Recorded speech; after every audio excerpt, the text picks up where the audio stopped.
There are many people who have the limitations in their minds, who have lost that fire in their eyes.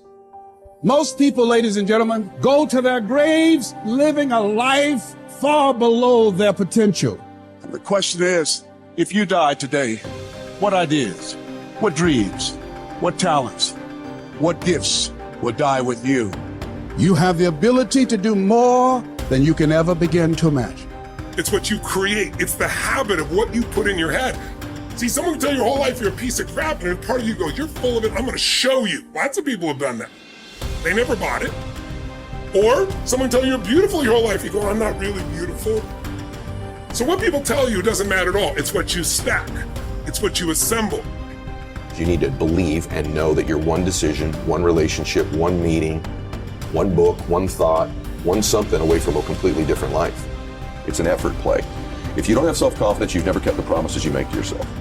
Check that box. If you have self-confidence, you've started to keep the promises you make to yourself. So if I'm gonna get up and I'm gonna work out, I'm gonna do 10 reps in the gym, I do one more. If I'm gonna do 45 minutes on the treadmill, I do one more. If I wanna make 10 contacts in a day, I do that and one more.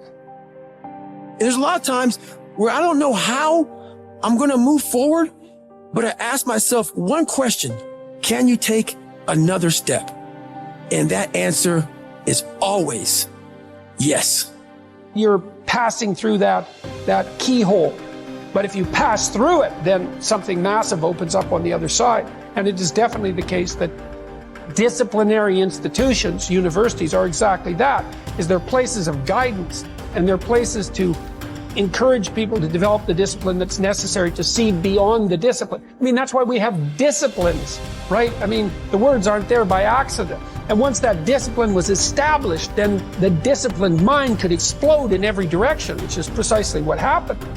And that's the thing about growing up, is that when you're a teenager and a young adult, you have to sacrifice everything you could have been as a child to be the one thing that you're aiming at. But then that opens up, and the universities are part and parcel of that process. Change is automatic, but progress is not. Start today, right now. What do I really want in depth? What are the rituals that will get me there? And then get yourself to start a few of those actions and lock them in place. If you make the changes in yourself, you're going to be proud, and no amount of money or accolades from other people can mirror the feeling of being proud of knowing you've taken back control of your life. Everything in life is always changing. We don't have to work on change.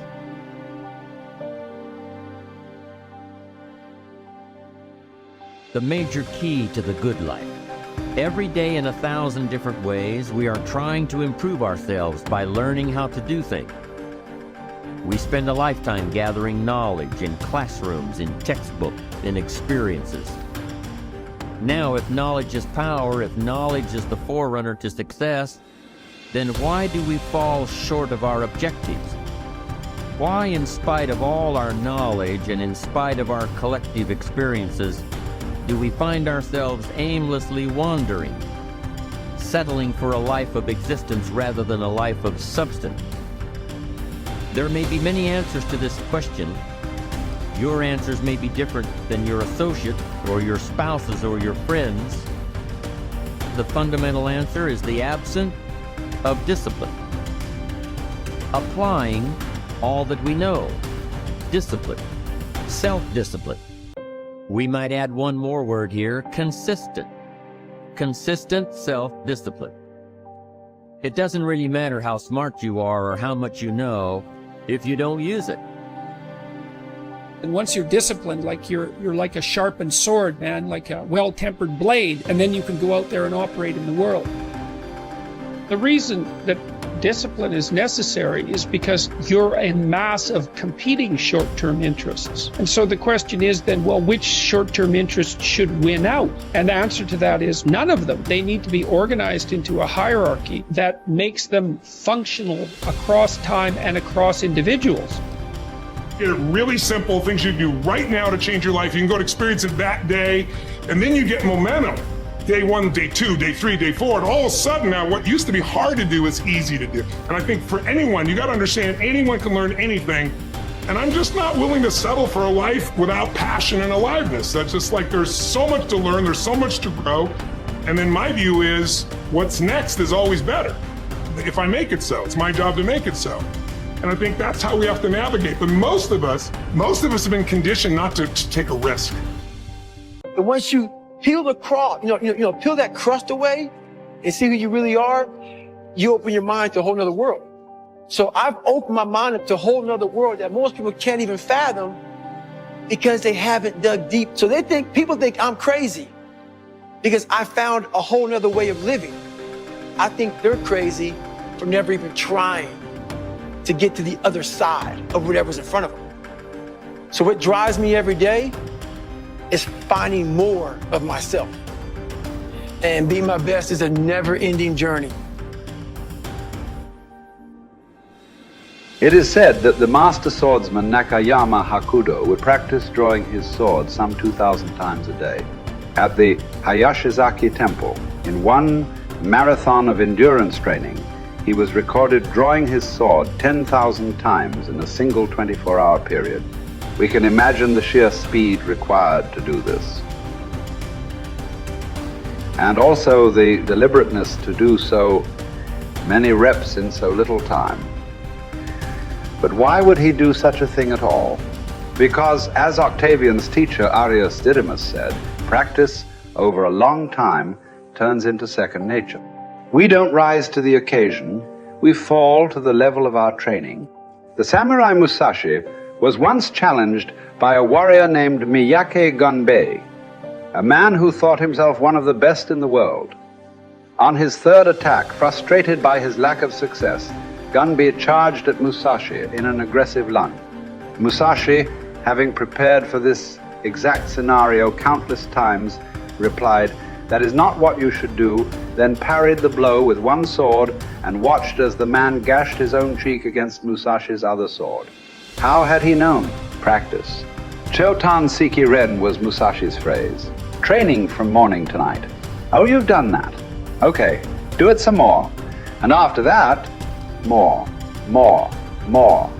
1,000 days of training to develop. Musashi would write 10,000 days of training to polish. For a samurai, there was no such thing as pretty good. If a pretty good swordsman met a better fighter, he would die.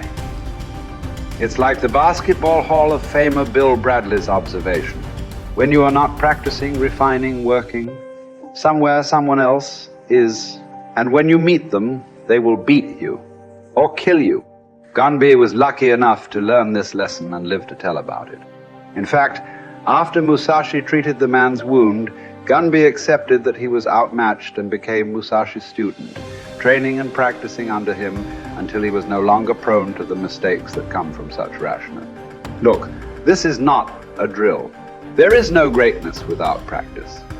Lots of practice, repetitive practice, exhausting, bone-crunching, soul-crushing practice.